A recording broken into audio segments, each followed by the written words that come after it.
I'm Summer Sage, 30 years old, and I thought our family reunion would be a day to remember.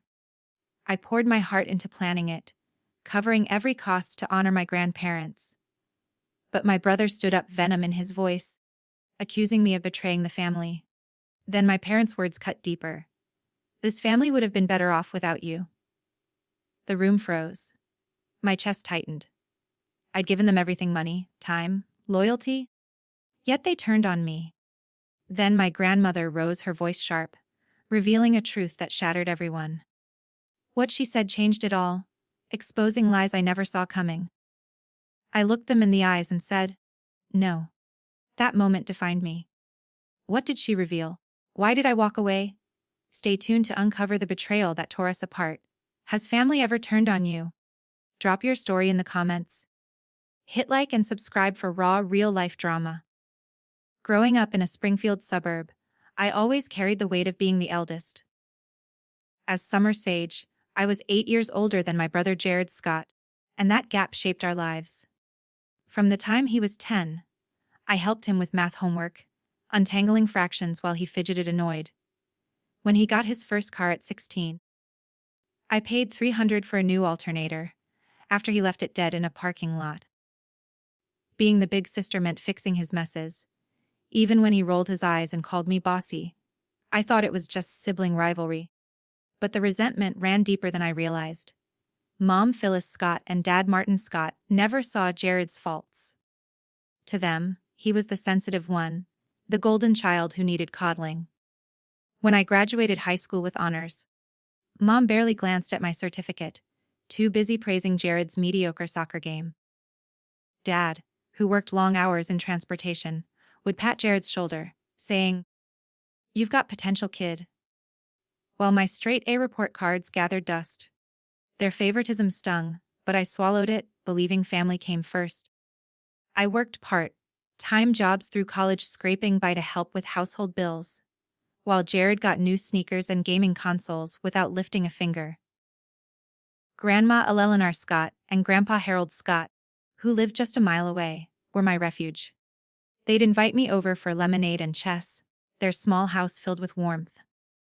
Grandma Eleanor would beam, saying, "Stacy, you're going places." When I shared my dreams of becoming an architect, Grandpa Harold, quieter but kind, would nod and add, "You've got a good head on your shoulders." Their pride in me felt like a lifeline, especially when Mom dismissed my college acceptance letter as nothing special. While later fawning over Jared's community college application, they saw me in a way my parents never did. After college, I landed a job as a project manager at a Springfield architecture firm. The pay was solid enough to cover my rent, and then some. But family expectations never stopped. 4 years ago, when Jared started college, I began covering his expenses. His tuition, the $20,000 a year, came out of my savings. I signed the lease for his off-campus apartment, paying $800 a month. I even gave him a credit card for emergencies, though he used it for late-night pizza runs and concert tickets. Mom and Dad claimed they were stretched thin, so I stepped up thinking it was my duty. Jared never said thank you. Instead, he'd smirk and say, "Must be nice playing big shot with your fancy job." His words cut, but I brushed them off, hoping he'd grow out of it. Jared's jealousy grew with my success. At 22, a senior in college working part-time at a coffee shop, he couldn't stand that I'd built a life he hadn't. When I bought a modest condo last year, he scoffed. "Who needs that much space?" Showing off again at family dinners, he'd jab at my work, calling my projects overpriced blueprints or mocking my long hours as trying to be some corporate hotshot. Mom would laugh it off, saying, "Oh, Jared's just teasing," while Dad nodded along, never correcting him. I'd bite my tongue, not wanting to start a fight, but each comment chipped away at me. Grandma Eleanor noticed. One afternoon while we sorted through her old photo albums, she squeezed my hand and said, "Don't let their nonsense dim your light, Stacy." Grandpa Harold, tinkering with a radio nearby, looked up and added, "You're doing right by them, even if they don't see it." Their words kept me going, but Jared's bitterness and my parents' bias built a wall between us. I kept giving money, time, patience, because that's what family does. Or so I thought. Months before the reunion, I poured my heart into making it perfect. I wanted to honor Grandma Eleanor and Grandpa Harold Scott's 60th wedding anniversary with a day they'd never forget. I booked Willow Lake Venue in Springfield, Illinois, a charming spot with space for 50 guests. For $5,000, I secured the hall complete with a lakeside view. I spent hours picking a menu: roast chicken, grilled vegetables, and chocolate cake, their favorites. I hired a local photographer, paying $800 to capture every smile. My fiancé, Ryan Spencer, helped me negotiate with vendors, while my best friend, Monica Foster, designed invitations. Their support kept me grounded even when doubts crept in about pulling it off. Jared, at 22, and a college senior, didn't share my excitement. Over dinner one night, I shared my plans, hoping he'd be proud. Instead, he smirked. "What's with the big show? Stacy got to flaunt your money." His words stung, but Mom jumped in. "Jared's just stressed from school." Dad nodded. "Let him be, Stacy. He's got enough on his plate." Their defense of him, as always, left a bitter taste. I forced a smile, swallowing the hurt, determined to make the day special despite his attitude. Grandma Eleanor sensed my stress. During a visit to her house, she pulled me aside while we sorted linens for the event. "You're doing something beautiful, Stacy," she said, her eyes warm. "Don't let anyone dim that." Grandpa Harold, reading his newspaper, looked up and gave a firm nod. Their encouragement fueled me, reminding me why I was doing this. I wanted to give them a day of joy, a rare moment where family meant something more than tension. The morning of the reunion, I arrived at Willow Lake Venue at 7. I checked the floral arrangements, white lies and roses costing $400, and adjusted table settings for the buffet. The air buzzed with anticipation as my cousin Caleb Marsh arrived early to help string fairy lights. My coworker Kristen Cole dropped off a playlist she'd curated full of classic jazz to set the mood. Guests trickled in. Neighbors, old friends, distant relatives, all chatting and laughing. Monica darted around, ensuring the caterers were on track, while Ryan greeted everyone with his easy charm. For a moment, I felt proud, like this could be the day I'd dreamed of. Then Jared showed up an hour late.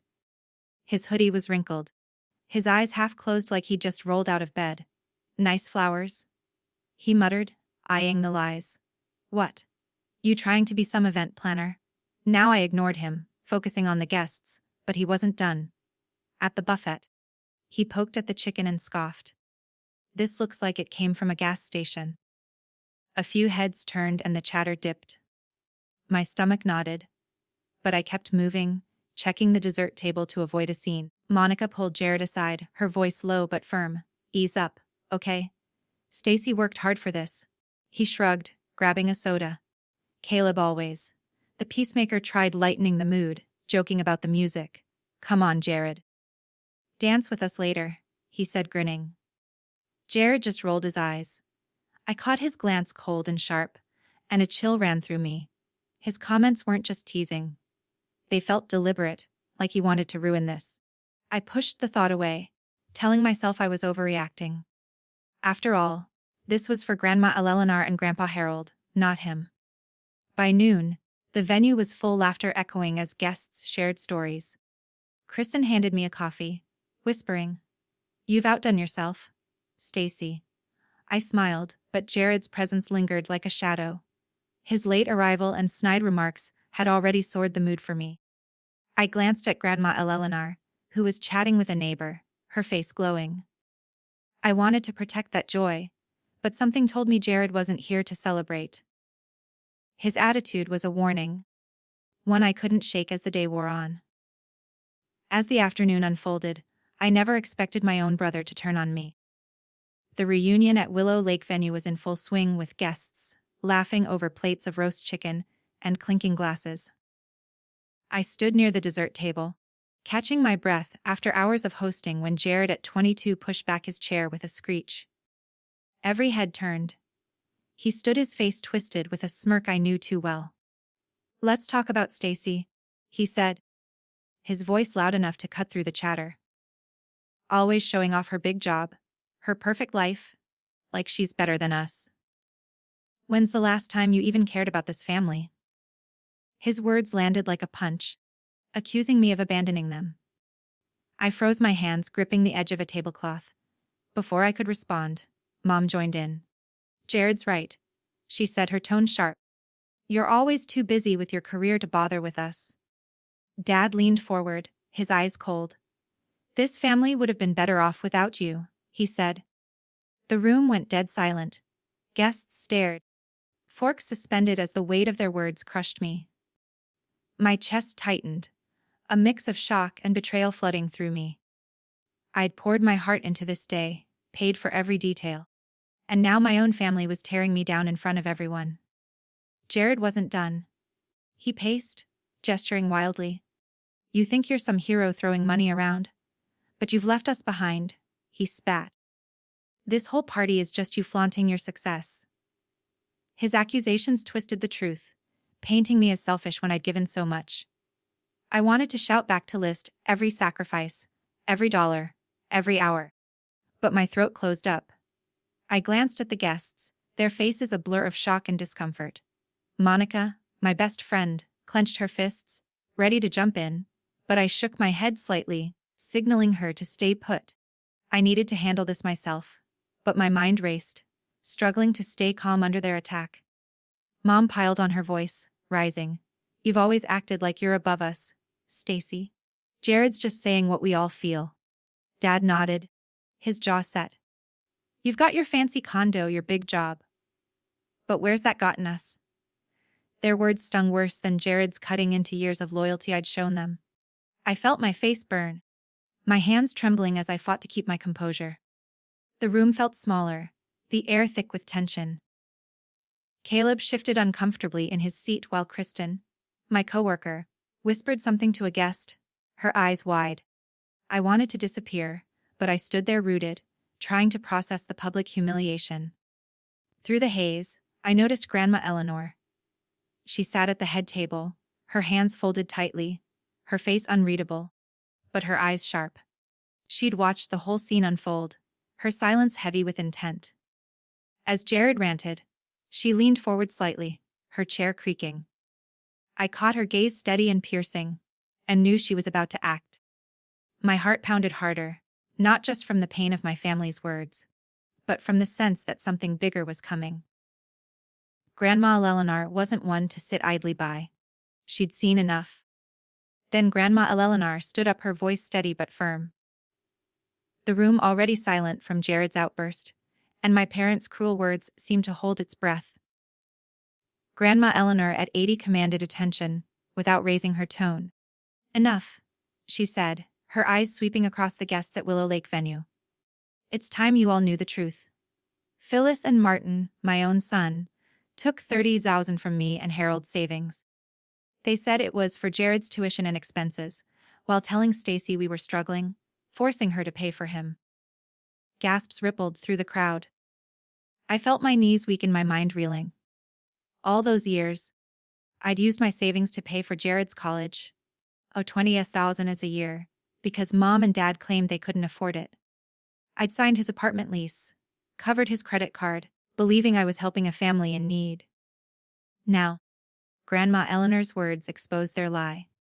My parents had used her money, their own parents' savings, for Jared's lifestyle, while I carried the burden. I stared at Mom and Dad, their faces pale, caught in the truth. Mom stammered. It wasn't like that, Eleanor. Jared needed the support more. He's sensitive, you know. Dad jumped in, his voice defensive. We didn't have a choice. Stacy's doing fine.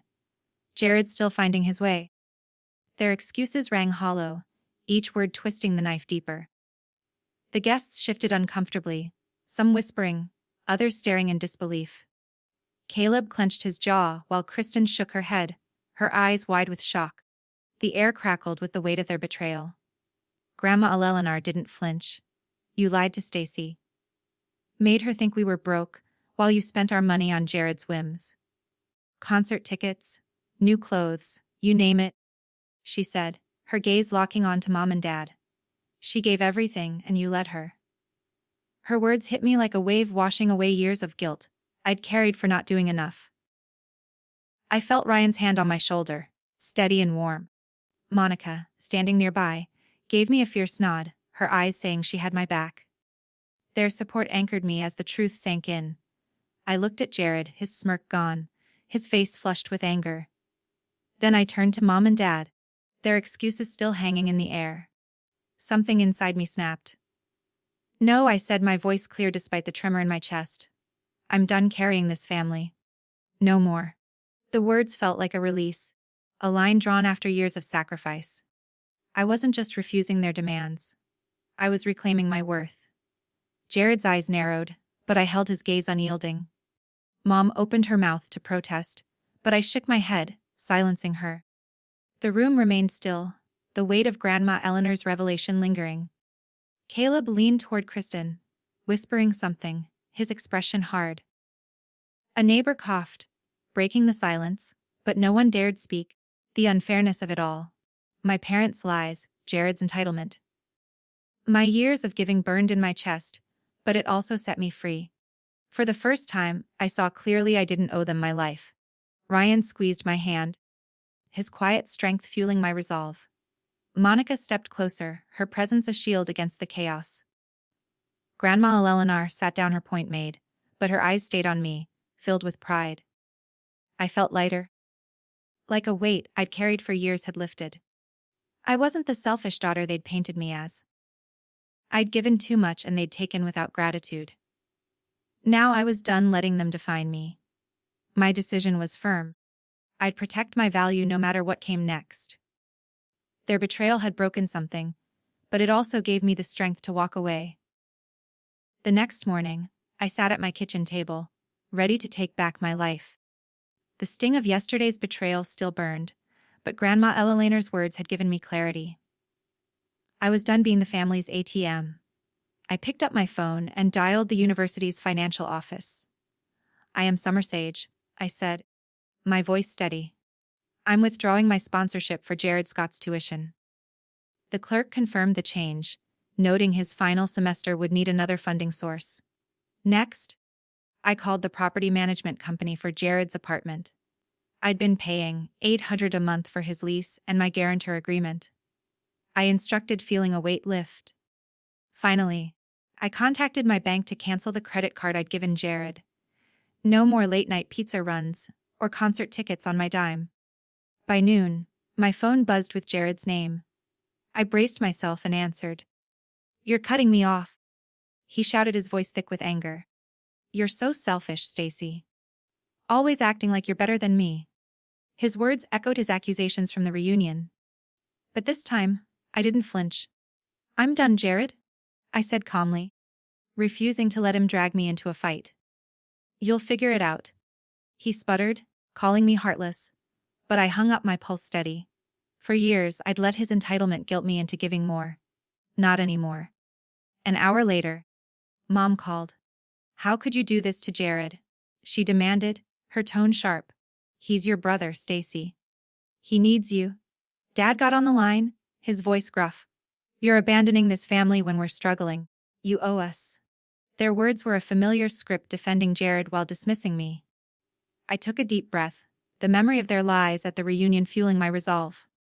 No, I said firmly. You used Grandma and Grandpa's savings for Jared and lied to me about it. I'm not paying for him anymore. Mom gasped, trying to interrupt, but I continued. I've given enough. It's time you take responsibility. I ended the call. My hands shaking, but my heart lighter than it had been in years. Ryan stopped by that afternoon, bringing coffee and his quiet strength. Sitting across from me, he listened as I recounted the calls. You did the right thing, he said, his eyes steady. You've carried them long enough. His support felt like a lifeline, grounding me in my decision. Later, Monica came over, her energy fierce as always. I'm proud of you, she said, hugging me tightly. You're finally putting yourself first. She suggested I block Jared's number for a while to avoid his rants, and I nodded, grateful for her clarity. Their encouragement solidified my choice, reminding me I wasn't alone in this. As the day went on, I felt a strange sense of freedom. For years, I'd tied my worth to what I could give: money, time, patience. Every check I wrote for Jared, every bill I covered had been a plea for my family's approval. Now, I saw it clearly. Their demands were endless, and their gratitude was non-existent. Canceling the apartment lease and credit card wasn't just about money. It was about reclaiming my boundaries. I thought back to all the times I'd stretched myself thin, believing it was my duty as the eldest. That version of me was gone. By evening, I sat with Ryan and Monica at my condo, sharing takeout and talking about anything but the drama. Ryan cracked a joke about his latest project, and Monica teased him, her laughter filling the room. For the first time in months, I felt unburdened, like I could breathe without the weight of my family's expectations. I was ready to stand firm. I'd spent too long trying to prove my love through sacrifice. Now I was choosing myself, and that choice felt like the start of something new. 6 months later, my life felt lighter than ever before. Ryan and I had settled into a rhythm in our Springfield condo, filling our days with small joys: morning runs, late-night movies, and plans for our future. I'd blocked Jared, Mom and Dad's numbers, cutting the cord on their demands. The silence was freeing. No more late-night calls begging for money. No more guilt trips. I'd built a life that was mine, not a stage for their drama. Ryan, my rock, supported every step, his quiet encouragement, a reminder that I deserved this peace. Jared, now 23, had graduated college, but not without struggle. I heard through a mutual friend that he was working full-time at a coffee shop in Springfield, steaming lattes and wiping counters. He hadn't changed.